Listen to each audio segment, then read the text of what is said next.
Bonjour. Bonjour. Bonjour. Bonjour.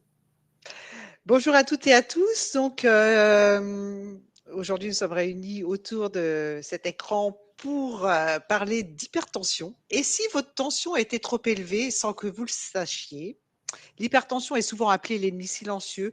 On ne la sent pas, on ne la voit pas, mais elle peut agir pendant des années sur notre cœur et nos vaisseaux. Aujourd'hui, un adulte sur 3 est concerné, souvent sans le savoir. Alors, comment savoir si l'on est concerné? Quels gestes peuvent faire la différence au quotidien? C'est ce qu'on va voir ensemble aujourd'hui. Et donc, avant de commencer, on vous a rappelé dans la partie chat sur la droite de votre écran les consignes. En fait, vos micros et caméras sont automatiquement désactivés pendant toute la durée du webinaire pour que tout se passe dans les meilleures conditions.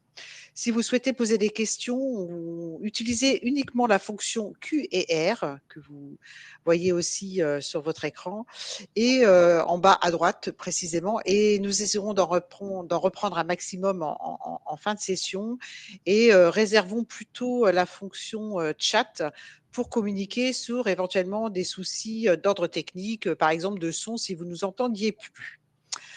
Après ces détails techniques, logistiques, voilà, pour ouvrir officiellement notre temps d'échange de ce midi, je vais donner la parole à Mélissa Garot, donc chargée de communication, qui va vous présenter la Fondation Mutualia Grand Ouest. Et je reprendrai ensuite quelques minutes le micro pour vous parler de notre association, la Maison associative de la santé située à Rennes. Mélissa, je te laisse la parole. Merci Cathy. Donc bonjour à tous, je suis ravie d'être avec vous aujourd'hui pour ce webinaire dédié à l'hypertension. Alors je vous remercie d'ores et déjà d'être présents. Vous avez été nombreux à manifester votre intérêt pour ce sujet. Alors avant de commencer, donc je suis Mélissa Garot, assistante de communication pour la Fondation Mutualia Grand Ouest que je représente aujourd'hui. Alors la Fondation Mutualia Grand Ouest a été créée en 2017 par la mutuelle du même nom. Elle porte une ambition forte, s'engager chaque jour en faveur de la prévention santé auprès des habitants du Grand Ouest. Nos actions reposent sur 3 piliers, le développement de l'accès aux soins, la création de nouvelles solidarités au profit du plus grand nombre et l'engagement en faveur de la bonne alimentation. Alors, si vous souhaitez en savoir un peu plus sur nos actions, je vous invite à visiter notre site web que vous voyez juste ici. Vous pouvez flasher le QR code. Nous avons 8 thématiques santé, dont la dernière dédiée aux maladies chroniques vient tout juste de sortir. Il y a aussi un agenda prévention, une cartographie des associations de santé. Pardon, merci. Merci. Et bien plus encore, donc n'hésitez pas à y faire un tour. Et donc ce webinaire est le 5e que nous avons le plaisir de co-organiser avec la Maison associative de la santé. Et donc je vais laisser maintenant Cathy présenter plus en détail l'association. Merci beaucoup, juste avant. Merci Mélissa, merci Docteur Vanier. Donc la Maison associative de la santé que je représente aujourd'hui, c'est une vieille association, elle a 40 ans cette année, je crois même le 2 avril. C'est une structure qui est fédératrice et qui est un lieu ressource pour les associations et les structures de santé, le CHU est adhérent, le centre hospitalier Guillaume Régnier est adhérent et d'autres structures, et plus de 65 acteurs aujourd'hui. Donc nous fédérons tous ces acteurs pour créer des liens interassociatifs, je disais, mais aussi interadhérents, et on informe aussi le grand public sur les questions larges de santé. Donc ce webinaire en fait aussi partie évidemment. Et nous mettons en œuvre des projets de santé publique. On participe aussi avec des projets avec nos partenaires autour notamment de la santé mentale, de la prévention du suicide, des questions du deuil, et nous portons un programme d'éducation thérapeutique Vivre bien avec une maladie chronique, et nous proposons aussi des formations auprès de professionnels, mais aussi de bénévoles et de personnes concernées autour de l'écoute, de la bienveillance, de la bientraitance, un certain nombre des premiers secours en santé mentale, etc. Donc en fait, je vais pas détailler plus, mais si ce n'est qu'il y a d'afficher notre site internet maison-de-la-santé.com où il y a tout dessus, et nous sommes situés à Rennes, 7 rue de Normandie. Donc, n'hésitez pas à nous contacter si vous aviez des demandes particulières. Merci. Après cette introduction et ce rappel de l'engagement de nos structures respectives en faveur de la prévention et de la promotion de la santé, nous allons maintenant entrer dans le cœur du sujet. Donc aujourd'hui, nous avons le plaisir d'accueillir 2 intervenants pour éclairer ce sujet de l'hypertension de manière à la fois médicale et le point de vue d'une présidente d'association. Le docteur Vanier, praticien hospitalier responsable médical unité neurovasculaire du service de neurologie du CHU Pontchaillou, qui nous apportera son expertise médicale et scientifique sur les risques d'une hypertension, pardon, et notamment les risques d'accidents vasculaires cérébraux. Bonjour, docteur Vanier. Bonjour. Et Madame Françoise Penaud, présidente de l'association France AVC 35 et aidante, et pour partager son expérience. Bonjour Madame Penaud. Bonjour Madame. Madame Penaud, en quelques mots, pouvez-vous nous présenter votre association France AVC dont vous êtes la présidente? Bien sûr, nous sommes une antenne rattachée donc, à une fédération nationale et on passe en priorité pour créer du lien social après un AVC. Nous sommes une antenne qui existe, nous, depuis 2 fois moins longtemps que la MAS, puisqu'on a existé à partir de 2004. Nous intervenons dans des lieux d'hospitalisation du département pour pouvoir témoigner avec de plus récents patients, pour pouvoir répondre à leurs questions et à leurs inquiétudes, bien sûr. Nous encourageons avec l'association l'entraide entre les différents adhérents. Nous n'hésitons pas, bien sûr, à faire appel à leurs compétences du passé avec les lacunes. Nous faisons des cafés AVC pour pouvoir faire du lien social, encore une fois. Nous faisons aussi de notre mieux pour inciter à l'activité physique adaptée, parce que notre credo, c'est bien qu'il y a une vie après l'AVC. Elle est autre, elle est difficile, mais elle est disponible. Et on n'hésite pas à marteler qu'être fragile, ça ne veut pas dire être faible. Voilà, dans les grandes lignes, voilà, l'association. Merci beaucoup pour cette présentation. Mélissa? Oui, alors du coup, pour introduire le sujet du jour, on va vous proposer 3 quiz. Donc, on peut déjà lancer le premier. Donc, vous pourrez répondre juste avant, en amont, vous pourrez utiliser l'onglet sondage. Donc là, les 3 quiz vont se lancer un par un. Et donc, vous pouvez sélectionner votre réponse et cliquer sur soumettre le vote. Donc voilà, on peut y aller. Je vais soumettre le premier vote. Hop. Alors, on peut passer à la page suivante. S'il vous plaît. Voilà, parfait. Alors, pourquoi l'hypertension artérielle est-elle surnommée l'ennemi silencieux? Voilà, vous pouvez d'ores et déjà cliquer sur votre réponse.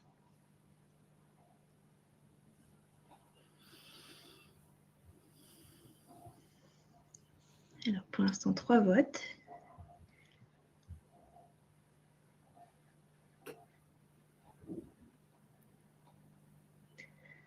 Donc, les principales réponses sont la réponse B. Elle ne provoque généralement aucun symptôme visible pendant des années. Est-ce que c'est la bonne réponse, docteur Vanier? Effectivement, c'est la bonne réponse. D'où son surnom d'ennemi silencieux. On sait que l'hypertension artérielle évolue sans douleur ni signe d'alerte dans la majorité des cas. Et on peut être hypertendu sans le savoir, d'où l'importance d'un dépistage régulier. C'est vraiment un message important. Ok. Super. Alors, du coup, la prochaine question, c'est à partir de quelle mesure prise chez le médecin parle-t-on d'hypertension artérielle? Donc, encore une fois, vous pouvez vous rendre dans l'onglet sondage, sélectionner votre réponse et soumettre le vote.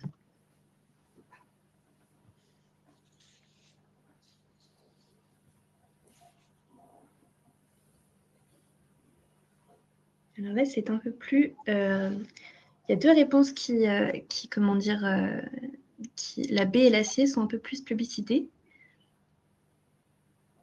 10 réponses pour la C et 9 pour la B.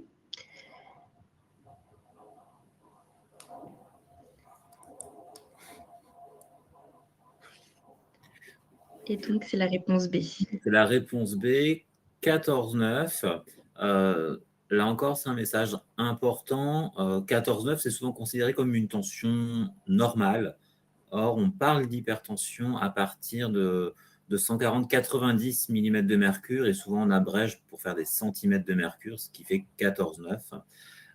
Et donc, le diagnostic est posé si la pression systolique, donc le premier chiffre, mais ça, on le reverra après, est supérieure ou égale à 140 mm de mercure et ou la diastolique, donc le deuxième chiffre, est supérieur ou égal à 90 sur plusieurs mesures répétées.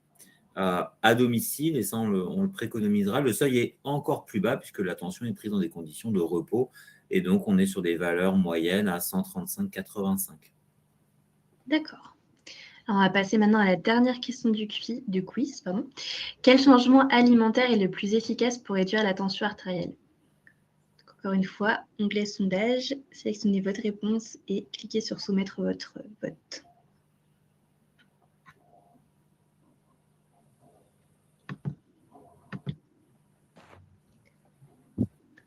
Alors là, il y a une réponse qui est grandement publicitée, c'est la réponse C. Réduire sa consommation de sel. Bravo, hein, vous avez raison. La réduction de la consommation de sel est quelque chose d'essentiel puisque le sel retient l'eau dans les vaisseaux et le fait d'augmenter le volume sanguin dans les vaisseaux va augmenter la pression sur la paroi des vaisseaux, donc la pression artérielle. On reverra ça après. Et l'OMS, donc l'Organisation mondiale de la santé, recommande moins de 5 grammes de sel par jour, ce qui représente peu, hein, c'est moins d'une cuillère à café sur une journée totale. Et donc, ce n'est pas ajouter une cuillère à café, c'est l'ensemble de la consommation, donc tout le sel qui est caché aussi. Donc, il y a un gros travail sur la réduction du sel. D'accord. Alors maintenant, bonjour à tous. Déjà, je vous remercie pour la sollicitation de la Fondation Mutualia, de la Maison des associations, pour m'avoir sollicité sur cette thématique de l'hypertension artérielle et aussi plus sur mon cœur d'expertise qui est l'accident vasculaire cérébral, mais on va voir que les deux sont liés. Donc là, on va faire de la prévention aujourd'hui. Donc c'est un axe très important dans la santé et on va parler d'hypertension artérielle. Alors, qu'est-ce que l'hypertension artérielle? Là, je vous montre une diapo compliquée finalement pour vous montrer que c'est un processus complexe où l'élévation de la pression résulte d'un déséquilibre entre les mécanismes de régulation du débit cardiaque et des résistances vasculaires périphériques. Alors, on va tout de suite passer à la diapo suivante pour simplifier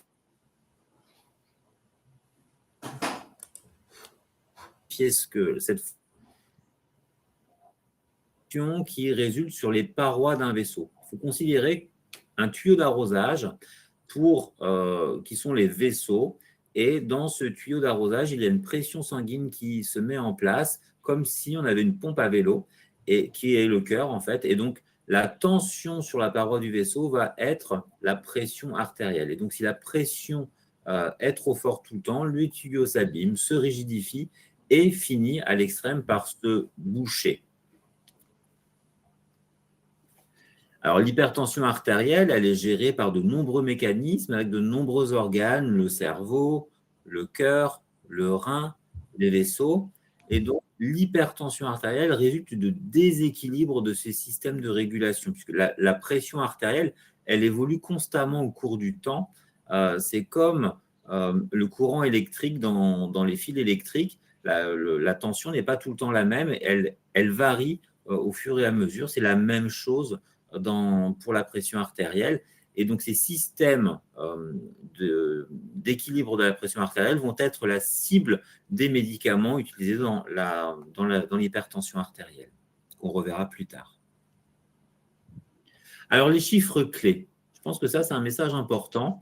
L'hypertension artérielle, c'est la pression trop importante dans les vaisseaux sanguins, avec 2 chiffres quand vous voyez votre médecin.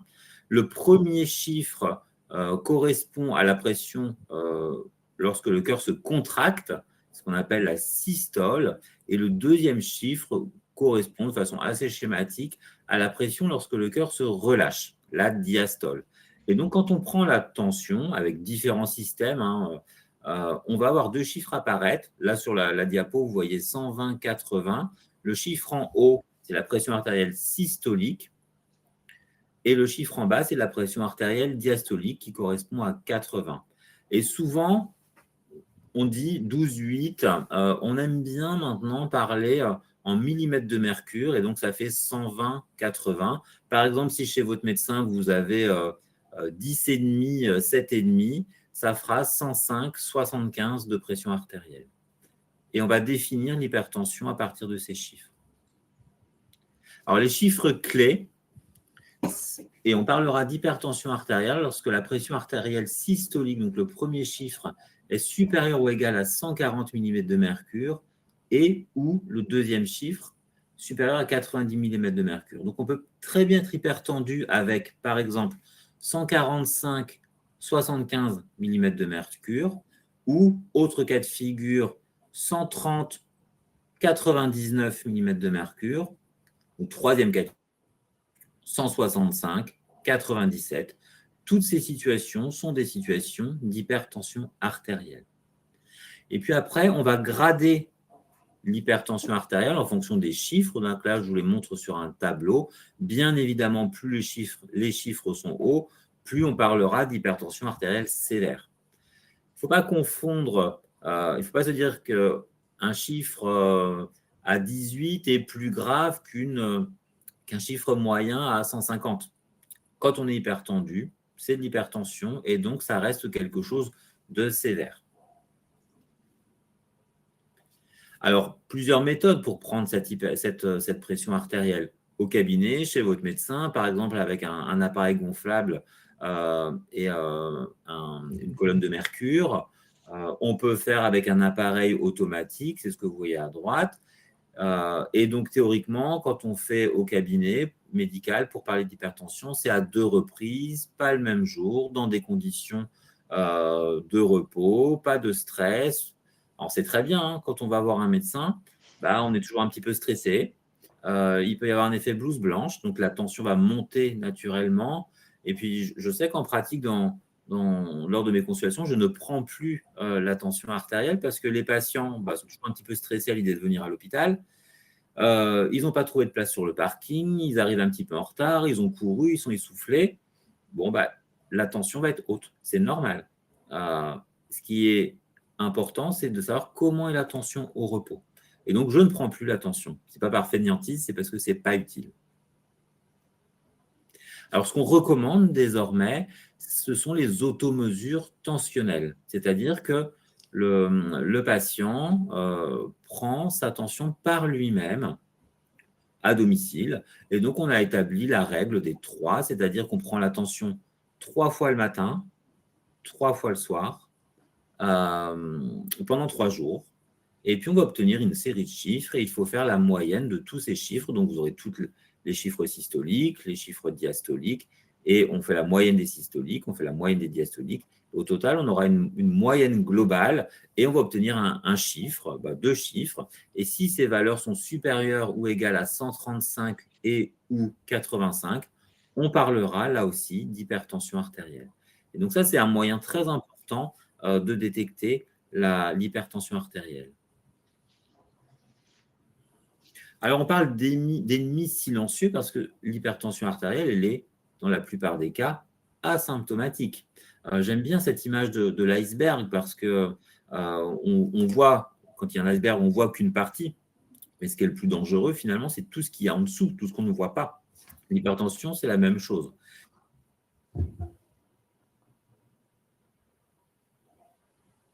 Silencieuses, les choses qui se font de façon insidieuse. Parfois, on peut, et donc là, on voit, on peut avoir 16 de tension, 17 de tension et se sentir parfaitement en forme. Néanmoins,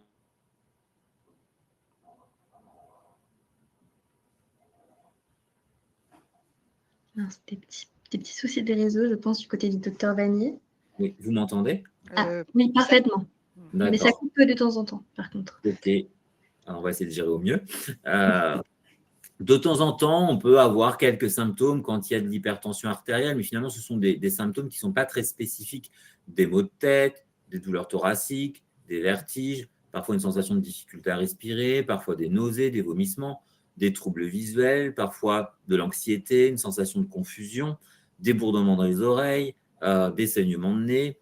Donc, vous voyez, finalement, ce n'est pas spécifique du tout d'une seule chose. Et ces symptômes doivent amener à consulter, mais on ne pourra pas conclure qu'il y a de l'hypertension artérielle sur ces signes. Et le plus souvent, c'est vraiment asymptomatique. Alors, l'hypertension, c'est quelque chose qui est extrêmement fréquent. Dans le monde, plus d'1 milliard d'adultes sont hypertendus. Autrefois, on parlait d'une maladie des pays riches. Et finalement, l'hypertension explose désormais dans les pays à revenus faibles et intermédiaires parce que ces pays ont pris aussi les modes de vie des pays occidentaux. Et puis, il y a moins d'accès aux traitements.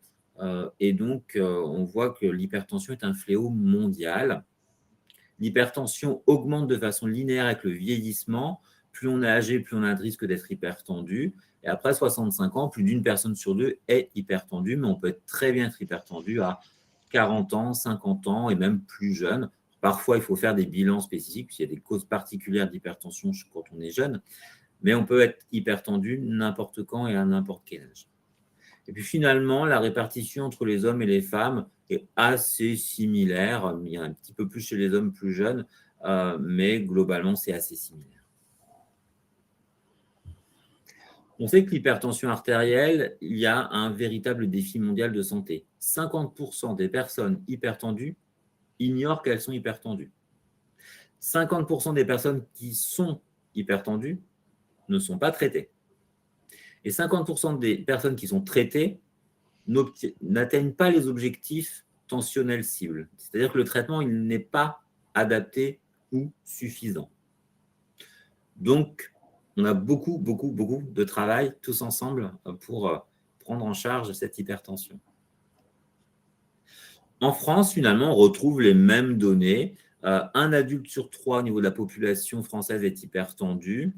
Un hypertendu sur 2 ne sait pas qu'il est hypertendu. Et un hypertendu sur 2 est traité avec des médicaments. Et 1 sur 4 est insuffisamment contrôlé. 1 sur 4 a une pression artérielle contrôlée, ce qui signifie que les 3/4 n'ont pas une tension contrôlée. Donc, c'est vraiment très regrettable parce qu'on voit que ça peut avoir des conséquences majeures. Alors, pourquoi peut-on être hypertendu? Là, je reprends les schémas de base, mais finalement, l'âge est un facteur d'hypertension puisque les parois des vaisseaux vont se rigidifier avec l'âge. Ça, on n'y peut pas grand-chose, malheureusement. Et puis, il y a des facteurs génétiques. Il y a des familles où les gens sont un petit peu plus hypertendus. Donc, il y a une composante génétique certaine, mais ces paramètres-là, finalement, restent assez faibles. Et puis, on sait qu'ils ne sont pas modifiables. Tous les autres facteurs sont modifiables. Le sel, la consommation de sel est un gros pourvoyeur d'hypertension artérielle ou d'aggravation de l'hypertension artérielle. La sédentarité, le surpoids, l'obésité sont des facteurs de risque d'hypertension artérielle et des facteurs de risque cardiovasculaire. La consommation excessive d'alcool, le diabète, le tabagisme, la dyslipidémie, en ayant des actions soit sur la paroi des vaisseaux en les rigidifiant, soit sur la pompe, le cœur, en modifiant son fonctionnement. Et donc, tous ces paramètres peuvent être pris en charge et en soins pour limiter l'hypertension artérielle. Alors, on sait que l'hypertension artérielle, elle est responsable de plus de 10 millions de décès par an dans le monde. Ce sont des chiffres qui sont assez sidérants. Elle est la première cause d'accident vasculaire cérébral. Elle est responsable de plus de 50% des AVC. Elle est responsable d'infarctus du myocarde, avec une augmentation du risque de 2 à 3 fois d'infarctus du myocarde. Elle est responsable d'insuffisance rénale chronique et elle est responsable de démence, de maladie d'Alzheimer ou l'équivalent par lésion cérébrale. Je vous montre ça sous une forme différente. L'hypertension donc, a un retentissement direct sur le cœur, puisque ça peut être un pourvoyeur d'insuffisance cardiaque et d'infarctus du myocarde, sur le rein, sur les vaisseaux, sur l'œil, puisqu'il y a des vaisseaux dans les yeux, et sur le cerveau. On se focalisera aujourd'hui surtout sur le cerveau, puisque c'est en partie la thématique. Donc, l'une des conséquences majeures de l'hypertension artérielle, comme je vous le disais, sera l'accident vasculaire cérébral. De façon schématique, l'AVC, c'est une privation d'oxygène à un instant donné du cerveau. Et donc, ça aboutit au dysfonctionnement puis à l'arrêt des voies métaboliques, donc de la machinerie cérébrale. Elle va moins bien fonctionner parce qu'elle est privée de sang. Et ça va aboutir à la destruction des cellules qui sont les neurones dans le cerveau. Il y a 2 grands types d'AVC. L'AVC ischémique, c'est l'infarctus du cerveau, le vaisseau se bouche et donc la zone cérébrale n'est plus irriguée et donc va se détruire. Ça représente à peu près 80% des AVC. Autre type d'AVC, le vaisseau là ne va pas se boucher, il va se déchirer et donc on aura une hémorragie cérébrale, le sang va sortir du vaisseau et aller abîmer le tissu cérébral qui est à côté. Et là, c'est à peu près 20% des AVC.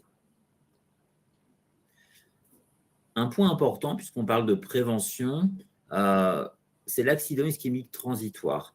L'accident ischémique transitoire, c'est l'équivalent d'un AVC, mais qui ne dure pas longtemps, quelques minutes, grand maximum 1 heure. Et quand on fait une imagerie, on ne va pas voir de traces d'AVC, d'infarctus cérébral. Et donc, c'est un petit peu comme l'angine de poitrine chez les gens qui font un infarctus du myocarde. De temps en temps, avant quelques jours, quelques semaines, ils ont des douleurs dans la poitrine et puis ça s'arrête comme ça. Et ça, c'est un signe d'alerte. On peut avoir le même signe d'alerte pour le cerveau qu'est l'AIT. C'est très important de ne pas le négliger parce que, même si ça régresse vite et ça fait pas mal, c'est très important de ne pas le négliger parce que dans 30% des cas, cette AIT se compliquera dans les jours ou semaines qui suivent d'un AVC. Donc, il est vraiment important de repérer les signes. L'hypertension artérielle, comment fait-elle pour donner de l'hémorragie cérébrale et de l'ischémie cérébrale? Par son action sur la paroi des vaisseaux, l'hypertension va provoquer un épaississement de cette paroi et, à l'extrême, peut aboutir à l'obstruction, à la formation d'un caillot dans le vaisseau. Et donc, ça va être responsable de l'accident vasculaire cérébral ischémique. Donc ça, c'est le premier mécanisme. Le deuxième mécanisme, toujours par la même action sur la paroi des vaisseaux, la paroi va devenir rigide, mais ce n'est pas parce qu'elle est rigide qu'elle est solide. C'est un petit peu comme de la porcelaine. La porcelaine, c'est dur, mais c'est extrêmement fragile et ça se casse facilement.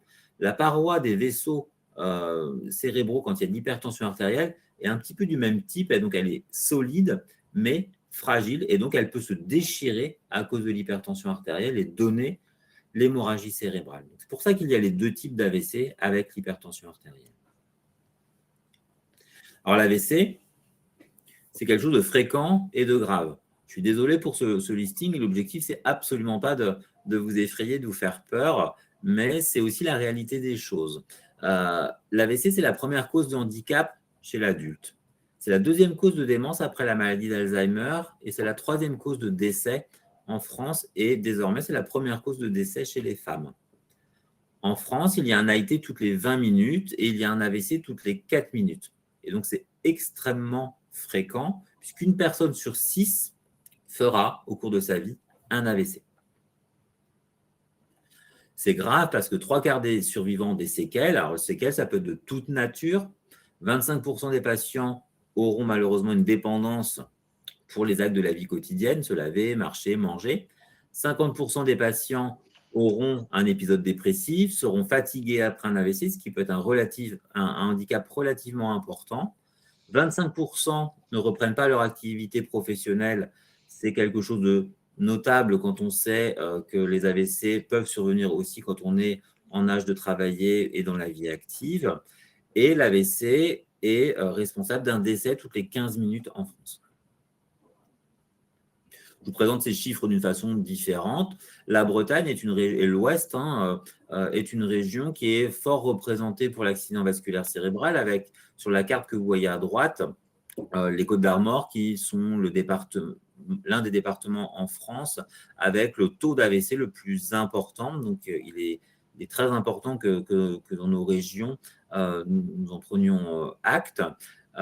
Et autre point important, je vous disais que l'AVC peut survenir pendant la vie professionnelle. 25% des AVC surviennent chez des gens qui ont moins de 65 ans. Et on peut faire un AVC à n'importe quel âge. Bébé, enfant, adolescent, jeune adulte, adulte dans la fleur de l'âge, et puis à n'importe quel âge. Il n'y a pas d'âge pour faire un AVC. Et puis le point aussi qui interroge, c'est le lien entre les revenus sociaux et le risque d'AVC.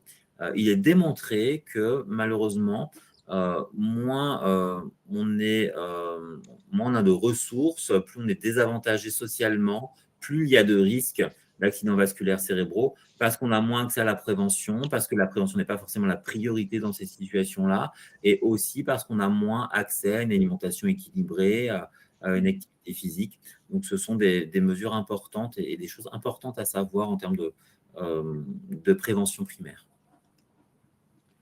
Alors, quels sont les signes d'un AVC? Qu'est-ce qui doit faire penser à un AVC?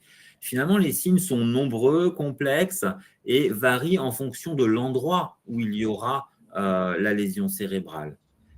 Dans tous les cas, les symptômes surviennent brutalement. C'est d'une seconde à l'autre. C'est paf, d'un coup, il y aura de la paralysie. Il y aura des difficultés pour parler, entre autres. C'est un petit peu pour comprendre comme si il y avait sur votre contrôleur électrique un fusible qui, à un moment, ne marche plus. Si c'est le fusible de la lumière dans la cuisine, ben, il n'y aura plus de lumière dans la cuisine. Si c'est le fusible de la chambre, c'est dans la chambre que ça se passera. C'est la même chose pour le cerveau. Si l'AVC a lieu dans la zone du langage, il y aura des signes au niveau du langage. Si c'est au niveau de faire bouger le bras gauche, eh ben, il y aura des signes dans cet endroit-là. Donc, c'est vraiment en fonction de l'endroit où le vaisseau se bouge que les symptômes vont apparaître. Madame Pénaud, je vous laisse la main. Oui, merci docteur. Donc exactement, c'est ce que vous disiez. On peut avoir le visage qui se paralyse ou alors qui se déforme. On peut donc, comme vous mentionnez pour le bras gauche, avoir une inertie du bras, le trouble de la parole, voire même, pourquoi pas, la chute de l'équilibre. Donc, quand vous voyez que vous avez peut-être affaire à un AVC, parce que vous n'êtes pas médecin, mais vous voyez bien que la personne en face a un problème, ou à voir si c'est vous qui avez un problème, on en reparlera après, mais il y a au moins la possibilité de demander à la personne de dire une phrase simple, le ciel est bleu. Si la personne est incapable de vous entendre ou de dire que le ciel est bleu, ou elle ne peut pas vous tendre les deux bras à l'horizontale quand vous lui demandez de faire ça, mais qu'il fait ça, vous ne vous préoccupez pas, vous appelez les secours. On est d'accord ? Merci, je crois qu'on est tous d'accord. Le message, c'est dès qu'il y a quelque chose d'anormal qui apparaît brutalement, il ne faut pas trop réfléchir, il faut appeler le 15 et après, c'est le travail des équipes du SAMU, des équipes médicales. C'est ça, déranger. Je préfère vraiment, honnêtement, mesdames et messieurs, que vous dérangiez les secours pour peut-être une alerte de toute autre envergure que de passer à côté d'un AVC, de se dire, ben non, ça ne va pas, parce que tous les symptômes que nous venons d'évoquer peuvent être bien sûr cumulés ou alors à l'individu, enfin individuel au contraire. Donc, non, la moindre suspicion, n'essayez pas de vous dire, ben, je suis un petit peu fatigué, je vais aller me coucher. J'insiste bien là-dessus. Hein. Merci, je pense que ça sera un message qu'on rappellera aussi et qu'on va marteler plusieurs fois. C'est important que tout le monde soit formé à ces symptômes parce que vous voyez, plus de 80% des AVC surviennent à domicile. Et donc, s'il n'y a pas l'alerte du patient ou de ses proches, de son entourage, ou de quelqu'un que vous voyez dans la rue qui tombe et qui ne peut plus parler, qui est paralysé, ou même des signaux moindres, parce qu'on a souvent l'image de la paralysie complète. Là, finalement, c'est plus simple, mais il y a des signes un petit peu sournois. Donc, s'il y a quelque chose d'anormal, un réflexe, on appelle le 15. Mais il est important que l'ensemble de la population, et quel que soit son âge, à mon sens, soit formé à ces signes et aux réflexes à avoir, puisque plus de 80% des AVC surviennent au domicile. Et l'un des facteurs clés pour entrer dans les prises en soins urgentes, c'est de déclencher les secours pour que l'ensemble de la filière AVC se mette en place. Alors, qu'est-ce que cette filière? Donc là, on vous rappelle encore une fois les signes qui sont d'apparition brutale. Et puis, devant tout déficit neurologique brutal, un réflexe. On appelle le 15 ou le 112. Et puis, je vous ai mis l'urgence 114 pour les personnes qui sont en situation de handicap, qui ne peuvent pas forcément parler, si on est sourd, si malentendant, si on a des troubles visuels, des troubles phasiques. C'est une plateforme plus adaptée. Donc voilà, je vous ai mis les différentes pistes. Quel traitement? Qu'est-ce qu'on peut faire en phase aiguë d'un accident vasculaire cérébral? Quand l'artère se bouche, le cerveau va très rapidement souffrir. En bleu, c'est la zone qui est en train de souffrir et au moment de l'AVC. Et cette zone bleue, si on ne réagit pas vite et si on ne propose pas de traitement rapide, va devenir en zone rouge sur mon schéma. La zone rouge, malheureusement, c'est la zone du cerveau qui est perdue de façon irréversible. Et plus on attend, même si ça va vite, vous voyez, 3 heures, ça passe extrêmement vite. Mais en quelques minutes, on a déjà des dégâts cérébraux qui sont irréversibles. Mais toute la zone du cerveau autour qui est en train de souffrir peut être sauvée par les traitements et la prise en soin qui est proposée par les équipes médicales et paramédicales. Je vous dis ça d'une façon différente. Chaque minute d'AVC, ce sont 2 millions de neurones qui sont détruits. Alors vous allez me dire, oui, mais il y a beaucoup de neurones. Effectivement, mais 2 millions de neurones toutes les minutes, c'est beaucoup. Et ça correspond, en d'autres termes, à un vieillissement cérébral de 3 semaines toutes les minutes. Donc ça va extrêmement vite. Alors, ce qui est essentiel, quand il y a des signes d'AVC, c'est de faire une imagerie du cerveau. On n'est pas capable actuellement, sans imagerie, scanner, IRM, de savoir si c'est un saignement du cerveau ou si c'est un infarctus du cerveau. Ça, on n'a pas les connaissances et les compétences actuellement pour le faire, mais c'est essentiel parce que le traitement va être complètement différent. Là, je vous schématise les différents traitements qui existent. En 2026, en haut, vous avez une image avec une IRM. La zone blanche, ça correspond à un infarctus du cerveau. On a plusieurs traitements pour proposer de déboucher le vaisseau, soit en injectant des médicaments dans les veines, de puissants médicaments pour fluidifier le sang. On peut aussi essayer mécaniquement, donc avec une intervention, d'aller dans les vaisseaux et de retirer le caillot qui bouche le vaisseau. On peut combiner ces traitements. Ces traitements peuvent être faits dans des délais particuliers. On a quelques heures pour les faire. Donc, toute situation ne peut pas avoir ces traitements. Et puis, ce sont des traitements qui ont des risques. Donc, on doit peser à chaque fois le pour et le contre. Parfois, il vaut mieux ne pas faire ou parfois, on ne peut pas faire. Et donc, c'est vraiment un traitement qui est personnalisé. Et puis, ensuite, l'objectif, ça va être de protéger le cerveau, puisque le cerveau est agressé par l'AVC, donc il va réagir avec des réactions de souffrance. Et donc, l'objectif, c'est d'hospitaliser le patient dans une unité spécialisée qu'on appelle une unité neurovasculaire, dans la mesure du possible, pour proposer les meilleurs soins et finalement d'éviter le plus rapidement possible la réhabilitation, la rééducation. En dessous, vous voyez une image blanche là, sur un scanner qui correspond à un saignement. L'objectif va être aussi de stabiliser la pression artérielle, puisque dans ces cas-là, la pression artérielle va monter beaucoup. Et donc, on sait que plus la pression monte, plus le saignement risque d'augmenter. Donc, l'objectif, c'est de faire baisser la tension. Parfois, d'annuler l'effet de certains traitements si les patients prennent ce traitement. De temps en temps, d'évacuer l'hémorragie par une chirurgie dans des cas très particuliers. Et les mesures, sinon, vont être similaires au cas précédent, avec une hospitalisation d'une unité spécialisée et de la réhabilitation précoce. Dans tous les cas, ce qui est essentiel, c'est de rechercher la cause des AVC, puisqu'il y a des causes différentes, pour traiter spécifiquement la cause, et puis mettre en place les traitements pour éviter une récidive ultérieure. Alors, quelles sont les causes d'AVC? Les causes d'AVC ischémique, là, à gauche, vous voyez que ce sont les vaisseaux qui sont bouchés. L'une des grandes causes, c'est l'encrassement des vaisseaux, c'est ce qu'on appelle l'athérosclérose. À côté, il y a un cœur, parce que parfois, le cœur est irrégulier et va provoquer la formation de caillots qui peuvent aller se mettre dans les vaisseaux du cerveau et donner un AVC. À côté, je vous ai mis des petits trous parce qu'il y a des petites artères dans le cerveau et parfois, elles sont bouchées à cause de l'hypertension artérielle. Ça va donner des micro-AVC qui ne sont pas moins graves. Ils sont de petite taille, mais ils sont quand même embêtants. C'est toujours embêtant d'avoir un AVC. Après, il y a des causes très rares, d'où l'alignement des planètes. Et puis, dans 25% des cas, on ne retrouve pas de cause malgré tout un bilan. Alors, en ce qui concerne l'hémorragie cérébrale, donc ce sont les flèches du bas rouge. On a tout à gauche l'hypertension artérielle, qui est un gros pourvoyeur d'hypertension artérielle. On aura aussi, par exemple, le vieillissement des artères qui vont avec des dépôts anormaux de protéines, qu'on appelle l'angiopathie amyloïde. On peut avoir des malformations cérébrales, des tumeurs cérébrales. La consommation excessive d'alcool va provoquer des hémorragies cérébrales. Certains médicaments, comme les anticoagulants, l'une des complications peut être l'hémorragie cérébrale. Et puis, dans certains cas, on ne retrouve pas de cause malgré tout un bilan. Ce qui est important de savoir et de noter, c'est que dans quasiment la moitié des causes d'AVC, l'hypertension artérielle à sa place est responsable directement ou indirectement de cet AVC. Donc, c'est vraiment un paramètre majeur à prendre en soin. Alors, comment faire pour éviter un AVC? On parlera de prévention primaire et de prévention secondaire.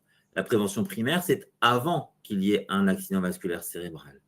On sait que 80% des AVC peuvent être évités avec des mesures simples et efficaces qu'on va voir après. La prévention secondaire, ce sont les mesures qu'on va mettre en place après l'AVC pour éviter qu'il n'y ait une récidive ou d'autres complications cardiovasculaires. Puisque, comme on en parlait tout à l'heure, les vaisseaux peuvent être abîmés dans leur globalité au niveau des reins, du cœur, des yeux. Donc, l'objectif, c'est d'éviter les autres complications. Alors, comment je gère mon hypertension artérielle? Comment je fais? Il y a les mesures non médicamenteuses. Les traitements, ce n'est pas forcément que des médicaments.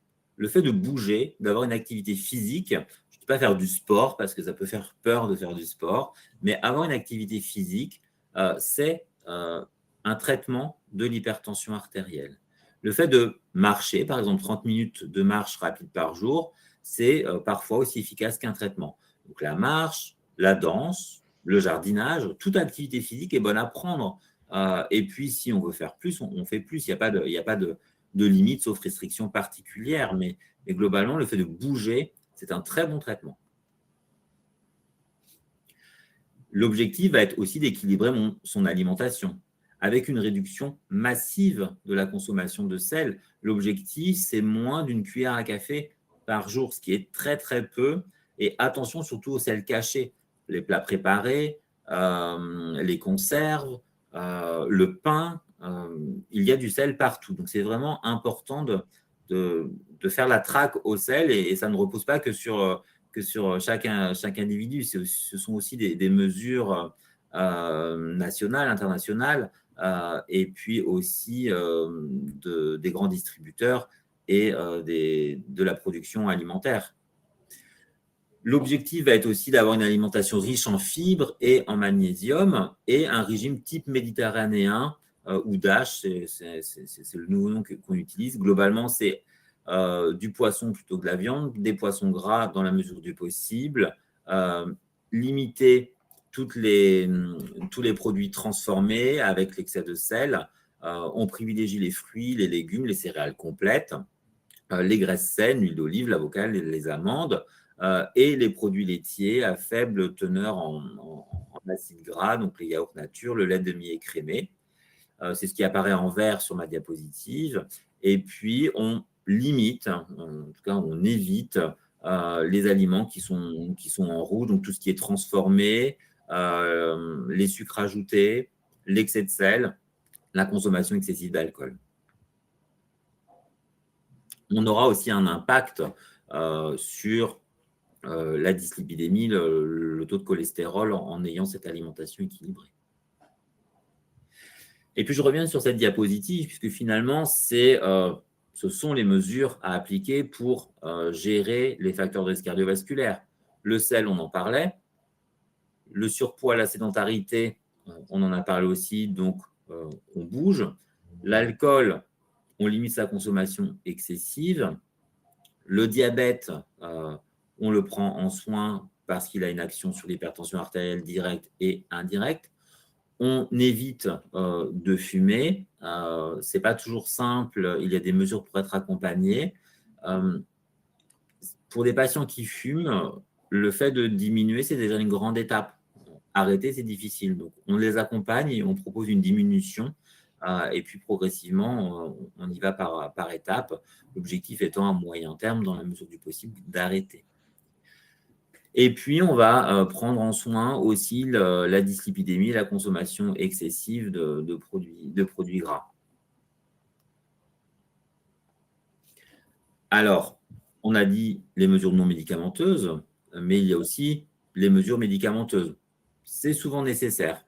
On ne peut pas traiter une hypertension artérielle uniquement avec des mesures non médicamenteuses.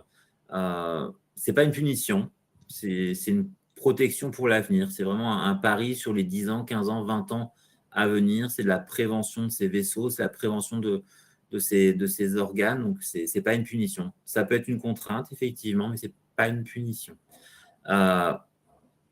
On sait qu'en ayant une activité physique et en appliquant les mesures non médicamenteuses telles que décrites, on peut diminuer par contre le nombre de molécules, le nombre de médicaments qui seront nécessaires. Il y a plein de médicaments antihypertenseurs et ils vont agir sur les mécanismes physiopathologiques initiaux qu'on a vus tout à l'heure. Donc, agir sur le rein, agir sur les cellules des vaisseaux pour les relâcher, agir sur le cœur en le ralentissant un peu, agir sur le rein pour faire en sorte qu'il élimine l'eau et le sel. Et puis, il y a d'autres antihypertenseurs qui vont agir sur le cerveau, puisque le cerveau a aussi une action sur la gestion de la pression artérielle.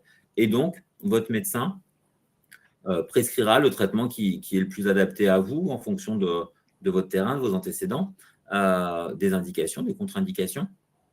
Et puis, parfois, il en faut plusieurs qu'on va associer et adapter avec la dose et avec différents types de molécules. Je crois que Mme Pénaud, c'est vous. Je ne sais plus si c'est vous, si c'est moi. Pourquoi pas, oui.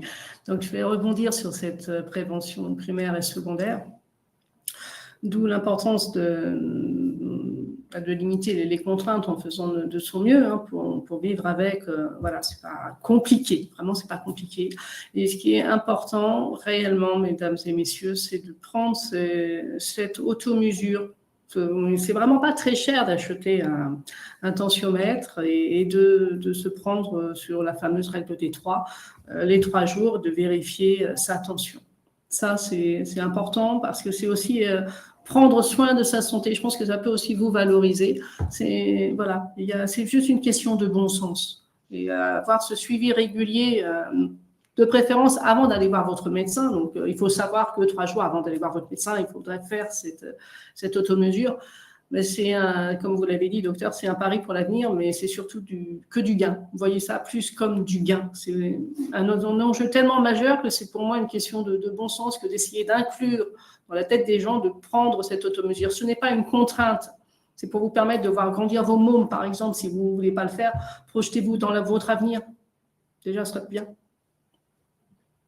Merci.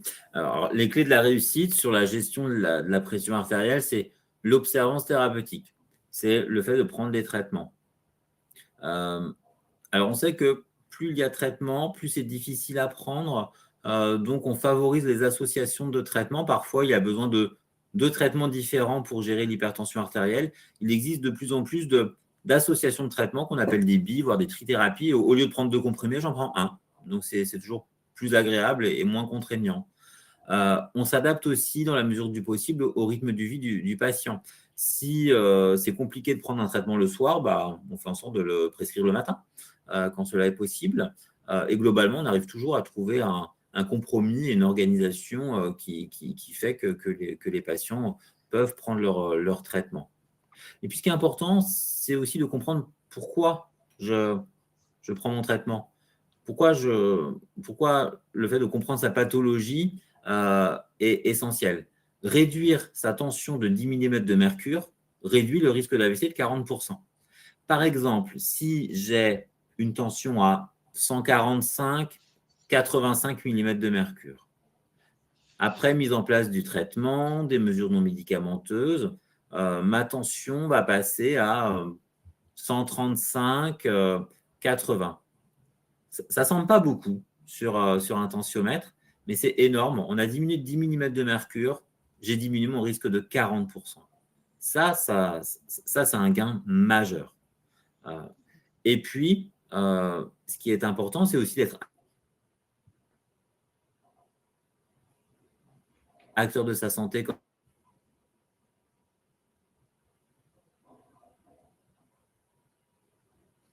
Non, petit problème technique de retour. Juste. Est-ce que vous entendez, docteur Vanier? Oui, moi je vous entends, vous aussi? Ah super, oui, on a juste coupé, il y a juste la dernière diapo qui a été coupée. Vous parlez qu'il fallait être acteur de sa santé. Oui, effectivement, l'objectif, c'est d'être acteur de sa santé, comme le disait Mme Penaud, et ça fait la transition avec la dernière diapo. Les clés de la réussite, c'est d'atteindre dans la mesure du possible et progressivement. Il n'y a pas non plus d'urgence et de pression majeure à se mettre ou à mettre sur les patients, c'est de pouvoir atteindre petit à petit les objectifs de pression artérielle. Moins de 140/90 chez son médecin, moins de 135/85 en automesure tensionnelle, donc à la maison, et voire moins, donc moins de 130/80. Ce sont les recommandations qui vont arriver. Et on sait aussi que plus la tension est basse, sous réserve qu'elle soit bien tolérée, évidemment, plus on diminue le risque d'événements cardio-neurovasculaires. Et donc, pour conclure, on vit très, très bien avec une hypertension artérielle, à condition qu'elle soit connue et contrôlée. Merci. Merci beaucoup. Alors, Docteur Vanier, Madame Penaud. Mélissa, je crois que nous avons quelques questions. oui. Et moi, j'avais une toute première, si tu permets. Oui, vas-y. Docteur Vanier, vous nous avez dit, vous avez fait remarquer que en Bretagne, on était quand même sur un taux d'AVC important et voire même plus dans les Côtes-d'Armor. Et moi, je voulais savoir pourquoi, est-ce qu'il y a une explication? Il n'y a pas d'explication réelle, en tout cas, il y a plus d'explications. La première piste, c'est un vieillissement de la population.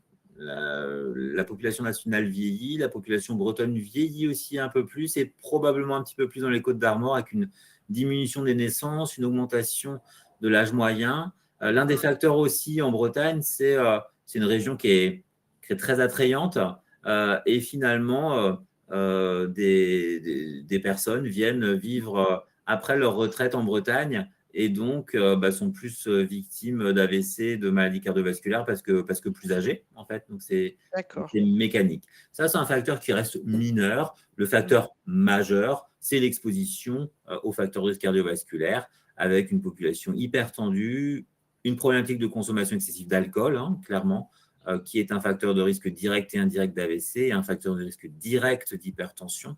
L'alcool donne de l'hypertension artérielle et donc il y a une surexposition aux facteurs de risque cardiovasculaire en Bretagne. On voit un peu la même chose sur les DOM-TOM aussi, avec une exposition importante et dans la région nord. Ah oui, ok. D'accord, ils ont quelques records comme la thématique qui me concerne plus sur le taux de suicide aussi également. Merci beaucoup pour ces précisions. Et juste, Madame Penaud, vous disiez que c'était important aussi d'avoir un tensiomètre, ça coûte pas cher. Mais est-ce qu'ils sont tous fiables, ces tensiomètres qu'on peut acheter dans le commerce? Oui, est-ce qu'il y a le poignet? Ils sont quand même conformes avec la conformité européenne. Oui, moi il n'y a pas de point de vigilance particulier. Il y en a certains qui vont vous dire moi, j'ai que l'appareil qui prend au poignet, d'autres, c'est avec le brassard. Moi, je préconise, je pense que le docteur Vanier sera d'accord, plutôt le brassard à l'avant-bras ou à la place du poignet. Après, je comprends, par exemple, une personne qui a fait un AVC et qui est hémiplégique d'un bras, c'est pas forcément facile de le prendre et voudra peut-être le modèle avec le poignet. Mais si vous avez le choix, mesdames et messieurs, prenez le brassard. Et vous avez donc, comme vous le mentionnez, Madame Simonet, plusieurs modèles de tous les prix, de plein de gadgets. Moi, personnellement, mon mari a fait un AVC, nous, on a pris le premier prix et on ne s'en plaint pas. D'accord, merci pour ces précisions. Docteur Vanier, vous aviez quelque chose à ajouter par rapport à ça? En complément, norme CE, ça c'est essentiel. Ça ne sert à rien d'acheter le plus cher. Il y a tous les prix à partir de 20 € à plusieurs centaines d'euros, clairement. Nous, ceux qu'on utilise dans notre service, ils coûtent à peu près 50 €. Ils sont très, très, très, très bien. Plutôt brassard huméral, donc au bras. Je vais rebondir éventuellement par rapport à ceux qui sont un peu plus chers parce qu'il y a plusieurs options, notamment un effet mémoire, mais surtout, et c'est ce que nous avons retenu avec mon époux, nous avons un tensiomètre qui est parlant parce qu'une personne qui a des déficiences visuelles peut avoir du mal à interpréter l'écran, même si vous avez vu lors du déroulé des grands écrans ou des gros chiffres, une personne qui a une vision correcte va les interpréter tout de suite. Une personne qui a des difficultés visuelles ou voire pas peu de vue va pas les lire ces chiffres. Donc là, si vous avez le choix, prenez l'option parlante. D'accord, bah merci. Je pense que là, tout le monde a pu noter. Mais Mélissa, je crois qu'il y a d'autres questions. Oui. Alors, je vais partir avec la première question qui a été posée. Donc, c'était au tout début du webinaire et vous avez parlé, docteur Vanier, que l'AVC pouvait toucher les enfants. Et alors, une personne a posé la question, est-ce que l'AVC chez l'enfant, c'est un problème génétique qui est en cause ou qu'est-ce qui provoque en fait un AVC chez un enfant? Alors, les causes d'AVC, il y en a plus d'une centaine. Donc, on va pas prendre on va pas prendre les 100 causes parce que on n'aurait pas le temps déjà. C'est un sujet très intéressant, mais je pense que ça dépasse le champ Merci de la pour le timing. aujourd'hui. Il y a des causes génétiques, mais les causes génétiques au sens strict du terme, maladies génétiques d'AVC sont rares, c'est moins de 1 à 2%, autant chez l'adulte que chez l'enfant, donc c'est exceptionnel. Après, ce sont quasiment les mêmes causes que ce que je vous montrais, avec des spécificités un peu différentes. Chez l'enfant, ça peut être plus de pathologies cardiaques, il peut y avoir des malformations sur les vaisseaux. Il y a plein de causes, donc je peux pas vous détailler. Et je pense que ça serait un petit peu hors cadre de la thématique aujourd'hui. Ok, d'accord.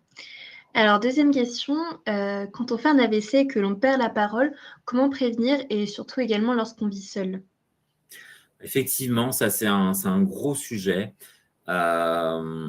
Il existe de plus en plus de montres connectées avec des dispositifs qui informent par exemple en cas de chute. Ça peut être un point. L'autre point, chez les personnes un peu plus âgées, en perte d'autonomie, il y a les systèmes et les dispositifs de téléalarme, téléassistance qui vont se déclencher, qui peuvent se déclencher ou être déclenchés. Quelques points faciles, par exemple, c'est d'avoir des numéros préenregistrés, des numéros d'alerte dans son téléphone et dans la plupart des cas, on peut quand même alerter. Il arrive néanmoins de temps en temps que les personnes ne soient pas en capacité d'alerter. Ça peut être du voisinage qui va s'inquiéter parce que les volets ne sont pas ouverts ou la famille. Ça arrive de temps en temps. D'accord. Alors, merci pour ces réponses. Donc, la prochaine question qui a été posée, vous avez, je pense aussi pas mal répondu à cette question, c'est quel traitement pour l'hypertension? Et donc, vous l'aviez déjà aussi un peu répondu par rapport aux médicaments avec un seul médicament pour plusieurs traitements. Je ne sais pas s'il y avait une question plus… Oui, puis une question associée d'une personne qui parle de son traitement. On va pas rentrer dans un peu plus privé, mais en tous les cas, est-ce qu'un traitement s'arrête un jour finalement? Est-ce que c'est le médecin il dit que c'est à vie, mais est-ce qu'on se dit tiens, c'est un peu stable là, j'ai plus, est-ce que ça s'arrête parce qu'il y a peut-être d'autres choses qui déclenchent le fait d'avoir une tension plus basse? La tension, elle est contrôlée parce qu'il y a le traitement.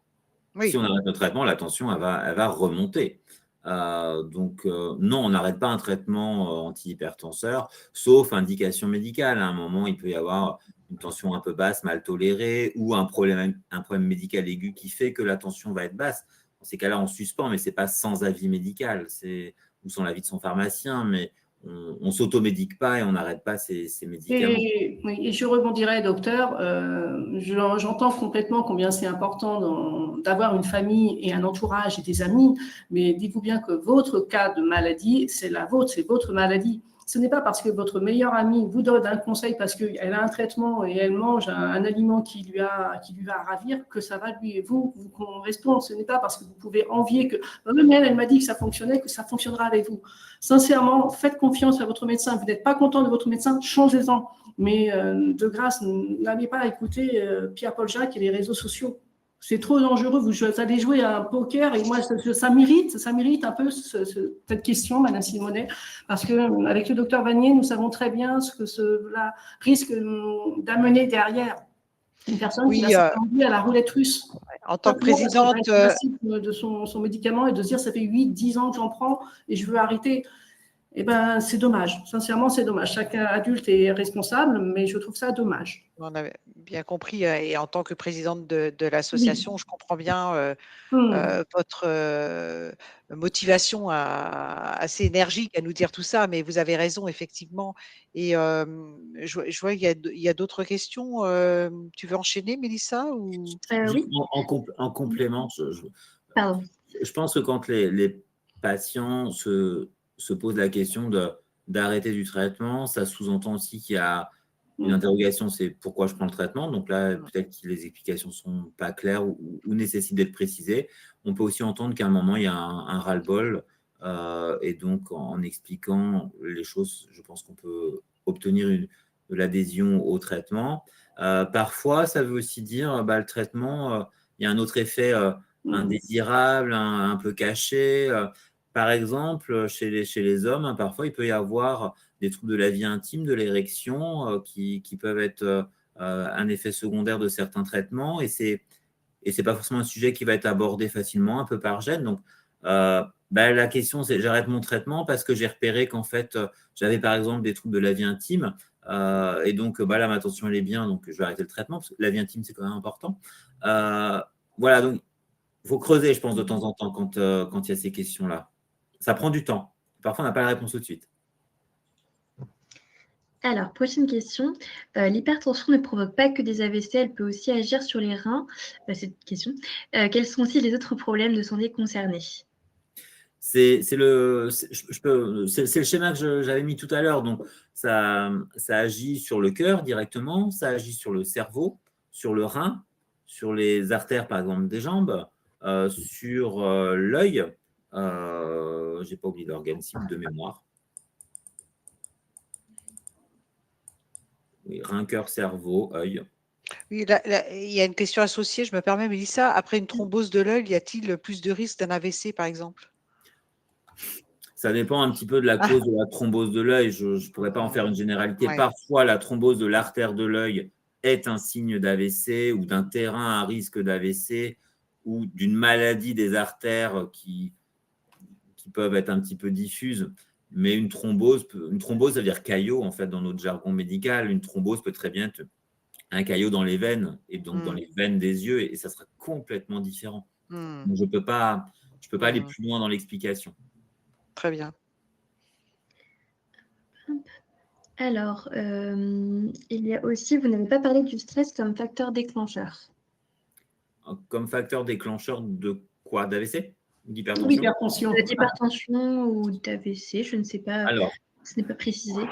le stress est une réaction physiologique normale, et donc c'est normal qu'il y ait une hypertension quand on est stressé.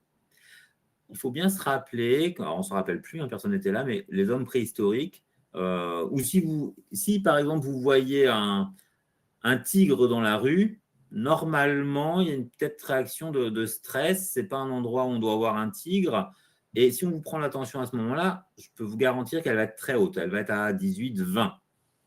C'est une réaction de stress, c'est une réaction normale parce que notre corps se prépare à réagir, et la réaction, logiquement, c'est de partir en courant, c'est la fuite. Et donc, pour courir, il faut faire monter la pression artérielle pour que le sang arrive dans tous les muscles. Donc, c'est une réaction physiologique au stress. Le stress, tel que je l'entends là dans la question, c'est finalement les choses qui s'enquistent, qui deviennent chroniques. C'est décrit comme un facteur de risque d'AVC, de maladie cardio-neurovasculaire. Mais si on doit les mettre sur une échelle d'importance et de sévérité, il y en a qui sont majeurs, et il y en a d'autres qui seront moins importants. Et donc, le stress est mis dans les moins importants. Après, le stress peut aussi engendrer une consommation de toxiques, avec des anxiolytiques, une consommation de tabac, une consommation d'alcool. Et donc là, voilà, ça peut donner des conséquences. Et une moindre envie de sommeil. Ça aussi, quand on est stressé, on peut avoir moins envie de sommeil, ce qui n'est pas forcément bon l'important d'avoir, pas dire pas de bonne nuit, mais au moins une belle qualité de sommeil pour pouvoir faire reposer le cerveau, je trouve que c'est pas suffisamment martelé ou rentré dans la tête des gens de bien dormir.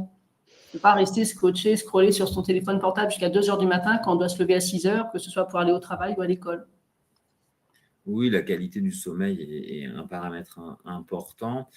J'en ai pas parlé non plus dans les facteurs de risque, c'est l'apnée du sommeil. Le syndrome d'apnée du sommeil est un facteur de risque d'hypertension artérielle et donc un facteur de risque d'AVC. Donc, c'est aussi un paramètre que l'on doit prendre en soin dans la prévention secondaire, à la fois avec un appareillage spécifique quand c'est nécessaire, mais aussi le fait d'avoir une activité physique, puisque souvent, quand on a de l'apnée du sommeil, on est en surpoids et sédentaire, et donc mécaniquement, en perdant du poids, on diminue les complications.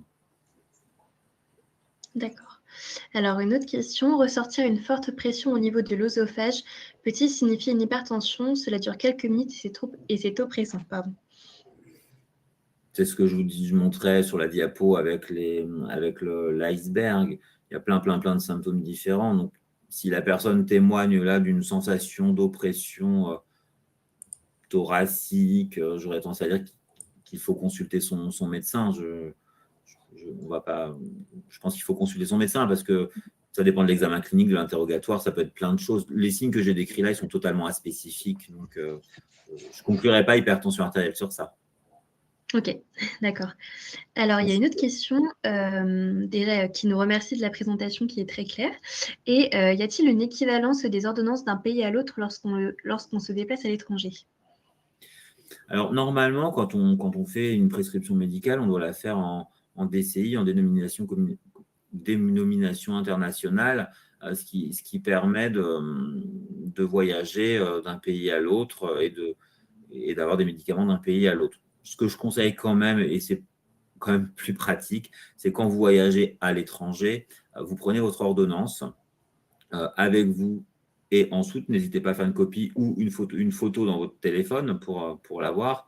Prévoyez quand même les médicaments avec vous. Pareil, un peu dans vos bagages cabine, un peu en soute. Si on va en bagage cabine, on a l'ordonnance, ça passe, il n'y a pas de souci. Et puis, dans le pire du pire des cas, on peut se fournir dans des pharmacies à l'étranger s'il y a les noms de molécules. Ça ne sera peut-être pas le même nom commercial, mais ça sera la même molécule. D'accord. Et un dernier, c'est plutôt un commentaire plus qu'une question un peu plus légère. C'est: bonjour, depuis 1 an, j'ai de l'hypertension et je suis traitée pour un nom de médicament Perindopril 5 mg erginine. Pardon pour la prononciation. J'ai eu un grave AVC hémorragique il y a plus de 10 ans sans avoir trouvé la cause. J'ai observé que lorsque je bois une bière, que le lendemain, ma tension est plus basse, avec modération. Voilà. C'est un commentaire dont on va tenir compte. Je ne contre-indique pas la consommation d'alcool, hein. C'est la consommation excessive qui n'est pas recommandée. Après, j'ai toujours tendance à dire à mes patients que appliquer les consignes, c'est très bien, mais l'objectif, c'est aussi de vivre, hein, et de se faire plaisir. Donc, si de temps en temps, c'est prendre un verre, prendre un apéritif, sortir voir ses amis, bah, c'est normal, c'est très bien. Et ce n'est pas parce qu'on applique l'équilibre alimentaire tel que je l'ai présenté qu'on n'a pas le droit ou la possibilité de temps en temps de manger une glace, un gâteau, un truc. Tout le monde le fait et c'est normal. Sinon, ce n'est pas drôle la vie, hein. Mais alors, l'effet de la bière, parce que la dernière partie de l'observation, c'était l'effet de la bière, que le lendemain, la tension était plus basse. Rien à voir ou... Je ne sais pas. Là, elle est détente, voilà, elle est aussi heureuse. Et je pense qu'on va rebondir sur ce que disait le docteur Vanier. Il ne faut pas vivre dans de la frustration. On peut vivre dans de la vigilance, mais voilà, tout dépend de savoir si cette personne va boire de la bière 3 fois par semaine ou une fois le week-end. Et puis voilà. Parce que... en tous les cas, ce qu'on peut dire, c'est se faire plaisir. Ça veut dire aussi, ça peut être diminuer du stress. Et c'est peut-être que pour ça que la tension, elle est plus basse. Et on est plus... voilà. On sait aussi que l'alcool a un effet vasodilatateur, donc relâche les vaisseaux, donc potentiellement peut diminuer un peu la tension, mais c'est une interprétation comme ça. Attention, pas d'explication plus spécifique. On est plus vraiment dans l'option de faites-vous plaisir avec modération et puis voilà. Oui.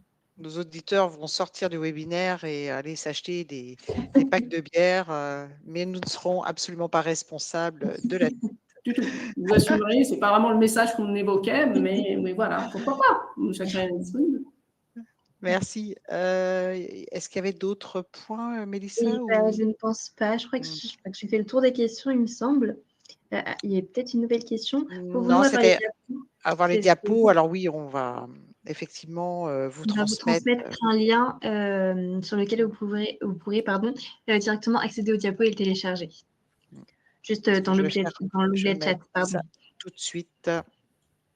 Alors, il y a une dernière petite question. Bonjour, mon médecin traitant m'a conseillé le relevé d'automesure suite à une tension élevée.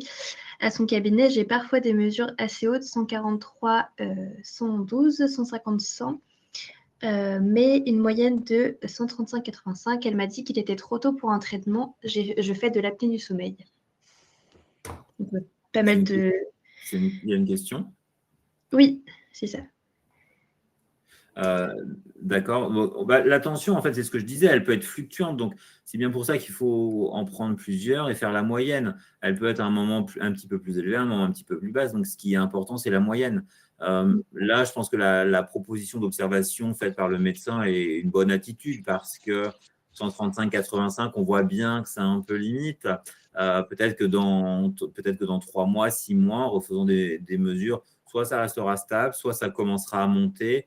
La tension, elle augmente avec le temps et avec le vieillissement. Donc, peut-être qu'on est au tout début. En tout cas, je pense que c'est important de prendre en compte. Et ça veut dire qu'on est déjà en vigilance et qu'à partir du moment où on aura dépassé le seuil, eh ben, on n'aura pas perdu de temps. Au contraire, on aura gagné et protégé les vaisseaux de cette personne-là qui témoigne pour les années à venir.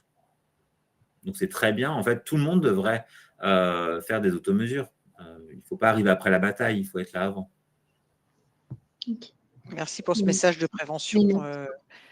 Il y avait une autre question peut-être, Mélissa? Non, il me semble que c'était plutôt des remerciements. Si, une dernière, pardon. Les antidépresseurs font-ils monter la tension? En général, on a plutôt une hypotension quand on met les antidépresseurs. Après, il faut voir comment c'est intégré dans la globalité.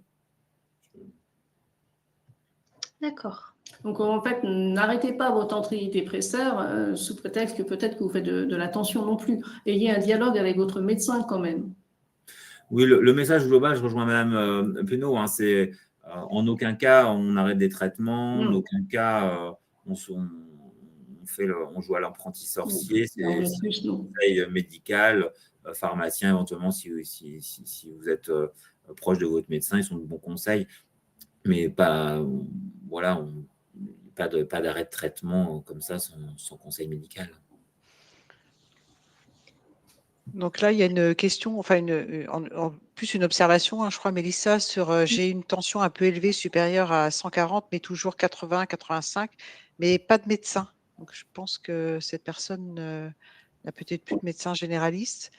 Dans ces cas-là, c'est la surveillance. C'est un réel problème dont témoigne cette personne. Hein, et effectivement, l'accès à la médecine générale reste extrêmement compliqué. Je pense que par définition, les chiffres là, c'est 140, 85 de mémoire. 140, 80, 85, oui. Ouais.